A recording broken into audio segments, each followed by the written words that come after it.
had our first major snow event of 2026. I love snow. I guess that's kind of weird. A lot of people think that's weird, but I love snow. Of course, I don't really like driving in it. I used to commute from Lawrence when we lived in Lawrence. I used to commute from there to Kansas City for work, and that could get a little crazy at times. And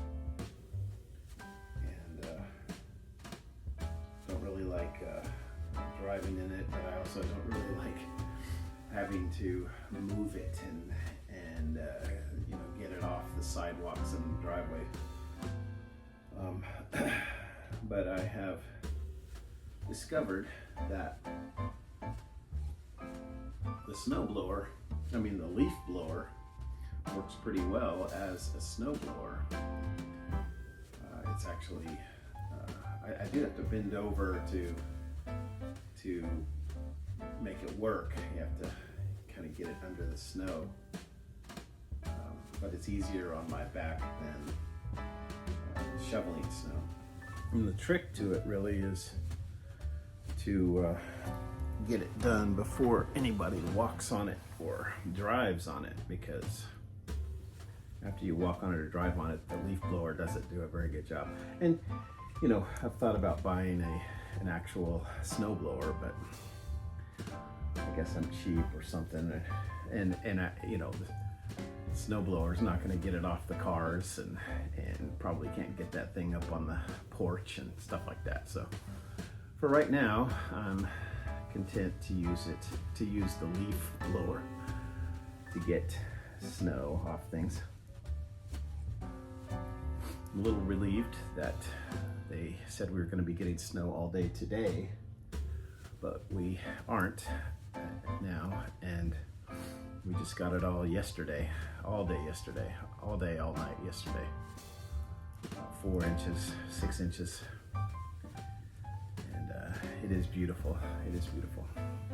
I think I like snow because I just have so many good memories attached to it. In my own childhood, I even have a few old pictures of me and I think my brother Phil playing in the snow with a couple of the neighbors. Can't remember their names, but mainly just our kids. We have lots of good memories of kids playing in the snow. As they got older, they really loved going for walks in the woods after a snow. We had a really great little nature trail near our home in Lawrence where everybody liked to walk through there and take pictures. Especially the girls loved to take pictures of themselves with snowy trees behind them and things like that. I just remember our kids loving to go sledding in Centennial Park, which was right down the road from our house in Lawrence. And I built a tree house. That was quite a project. Never fully finished, to be honest with you, but I did build a tree house for the kids in our Lawrence home backyard, and I remember them playing in the treehouse when there was snow. Whenever I start thinking about this kind of stuff, I remember when I was 15 and we were moving into our new house in Joplin. So I remember it well because we were so excited. The reason I associate it with snow is because right before we moved in, we spent weeks going to the house every day after school, and I guess probably over our Christmas break from school and weekends, we were going up to the house and we were painting. So we were in the house. We weren't living in the house, but we were in the house, and it was snowing outside. I mean, that's what I remember, is we were inside painting everything, and outside it was snowing. And I think I actually have one picture of that season with the old Ford Galaxy 500 that I used to drive when I first started driving. That's actually such a good memory. We were so excited about our new house. I find myself thinking about that house a lot because houses in and of themselves are not, it just seems to be like the big dream that so many people have. But it's such a fleeting pleasure, ultimately. I often think of a couple that we met. They were living in their dream home, and it was a beautiful ranch, not a ranch style, but a ranch. They actually literally had corrals for horses and a lot of land. And we met them because they were selling a dining room table, and we always wanted a dining room table where 8 grown kids or 6 grown kids and Beth and I could sit together and have meals together. So they were selling a nice table at a fair price, and so that's how we met them. And we did buy the table, and we've been using it for years. But what I remember about them is that they were in their dream home, you know, but it wasn't enough. They wanted to be closer to grandkids. They were selling their dream home because their own kids had grown up, started having babies, and there was nothing. I mean, having your dream home wasn't as important as being near their grandkids and their kids. You know, I just fear that a lot of people put so much of their life, their energy, their hopes into earthly pleasures, such as buying a dream home or gaining wealth of some kind, getting to retirement and being able to retire and just, play golf all day, every day, or whatever that may be. But the house can definitely make life easier and can make life just more enjoyable in various ways, for sure. Having a warm home, having a home where all the appliances work, and having a home where you have a fireplace. There are lots of things, that can make where a house can make life good and pleasurable. But ultimately that house it's a fleeting pleasure, and that's kind of an Ecclesiastes word, I guess. It's temporary. It's very temporary. It's not going to last. That kind of pleasure that you get from a house it's not going to last. And you may get 20, 30, 40. Beth's mom has lived in her house for 50 plus years. And it's a great house. We love that house. And Beth's mom, Mary Ann, has loved that house for more than 50 years. That's unusual. And I don't even know if she would call that her dream house, but she has kept it so nice and made it such a homey, a comfortable, familiar place. So that's the exception, you know. So a lot of people will not get that kind of time in a particular house. What really matters is what makes Marianne's home so good to be in, and that is family. Family. It's all about the people in the house. A lot of families have small homes or very humble homes, and yet they have love and harmony and unity and joy. And so the house is transformed by the family that lives within it. It's really, you know, the difference between a house and a home. Everybody knows this, right? You know, any house, any apartment, any place can be a home. Whether it's a beautiful house or a comfortable house or not, it can be a home. Wherever Beth is,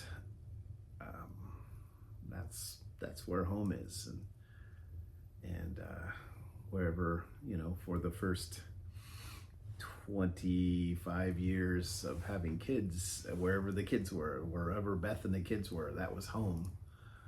Whatever house we were in. Now it's a little more tricky. It's, you know, right now it's just Beth and Elijah and me in this house, and that's home. This is a simple little home in Belton, Missouri, simple little house in Belton, Missouri, where we're living now. But it's home, you know, it's comfortable. We like it. We like it a lot. It's not the most extravagant house, for sure. Someday it'll just be back to Beth and me, and it'll still be home. That'll be home, even though our kids are making their own homes elsewhere, you know. A lot of people, you know, get confused on this, and they think, well, the goal is to have a really nice house, and they might not even say that out loud, but that becomes so important. And there's a lot of, especially I think with men, there's a lot of weight put on the goal of getting a nice house. It's something that makes us feel successful. It makes us feel like good men. It makes us feel like good providers, to give our family a good house. But that pleasure, that feeling of success is fleeting, and it's very, very empty if you don't give your family a home. It's just super important. In fact, let me read a little bit from, this is Psalm 127. Unless the Lord builds a house, they who build it labor in vain. Unless the Lord guards a city, the watchman stays awake in vain. It is futile for you to rise up early, to stay up late, to eat the bread of painful labor. This is how he gives to his beloved sleep. Behold, children are a gift of the Lord. The fruit of the womb is a reward, like arrows in the hand of a warrior. So are the children of one's youth. Blessed is the man whose quiver is full of them. They will not be ashamed when they speak with their enemies in the gates. So this psalm, just real basically, it's like, unless you're putting the Lord, your God, the Creator, Jesus Christ, at the center of your family and your home, it doesn't matter what kind of house you have. It's futile for you to rise up early, to stay up late, and to get that dream home, because you think that's going to make you happy, or it's going to make your wife happy, or your family, your kids happy. And it's maybe for a while. There is it is a lot of fun to get a house, to get a nice house, to get a new house. But ultimately, it's a fleeting pleasure. It's temporary pleasure. But a home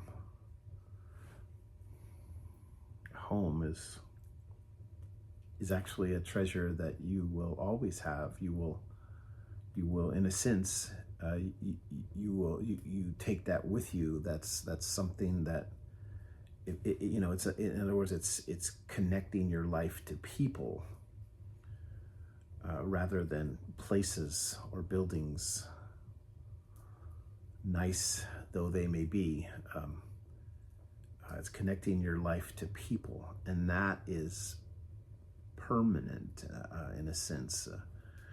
You recognize that this world is not our home. This is one reason why we've always chosen to have pretty basic, pretty simple homes. It's because we know that or simple houses, I should say, because we know that this world is not our home. More power to the families that can have a really nice house and a home, love and joy and unity, and walking with the Lord. But the visual, the house is not the most important part, and that requires us to walk by faith and not by sight. Someday we'll stand before the Lord and we'll account for how we lived our lives. And if my answer or someone else's answer is, well, I built a really great house for my family, or I got really great cars for my family, but I didn't build a home, I didn't let the Lord build a home, a true home in that house, with those cars in the garage, then that's going to be pretty empty on that day that we stand before Him and give an account. So what this means is that today, what you choose to do with your life matters. Today matters forever. And someday we'll have to account to God for how we used our time. There's an old hymn that says, only one life, 'twill soon be past. Only what's done for Christ will last. And that's what I'm counting on, walking by faith. That's what God's word teaches us, is that only what's done for Christ will last. And that includes building a home, not just a house, and living our lives with an eternal perspective on everything, and setting our minds on the things above and not just on the things of earth. That's Colossians 3. Walking by faith, not by sight. I pray for you, whoever watches this.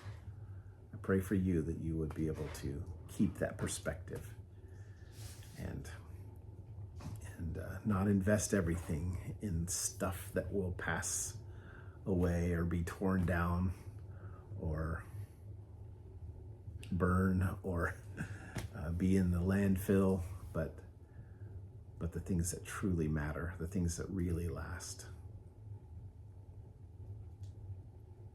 Grace and peace.